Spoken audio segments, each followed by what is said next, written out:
రాకుండా ఉండాలి అని చెప్పి భగవాన్ చెప్పారు. ఆ ఇంట్లో నువ్వు ఆవాలు తేవాలంటే తల్లి పిచ్చి ప్రేమ భగవాన్ చెప్పినట్టే ప్రతి ఇంటికి వెళ్తుంది. ప్రతి ఇంట్లో ఎవరో ఒకరు, నా తండ్రో, నా తల్లో, నా అక్క చెల్లెలో, నా కొడుకో, నా కూతురో, నా తాతో, నా నానమ్మో ఎవరో ఒకరు చనిపోయారని చెప్పి బదులిస్తూ ఉన్నారు. ప్రతి ఇంటికి తిరిగింది, గ్రామంలో పిచ్చిదానిలా తిరిగింది. ప్రతి ఇంట్లో కూడా ఇదే సమాధానం వచ్చింది.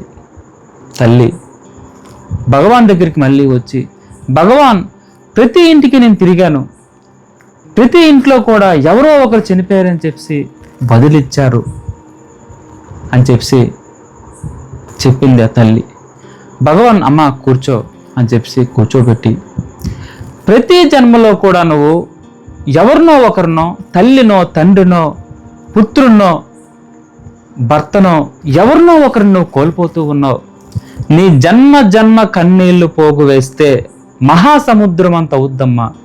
ప్రతి జన్మలో నీకు ఇలానే జరుగుతూ ఉంది అని చెప్పి భగవాన్ ఆమెకు వాదార్చి కూర్చోబెట్టి, నువ్వు మెడిటేషన్ చేయమ్మా, నీ శ్వాసను గమనించు, నీ శ్వాసను గమనిస్తే నువ్వేంటో నీకు అర్థమవుతుంది అని చెప్పి భగవాన్ కూర్చుని పెట్టారు.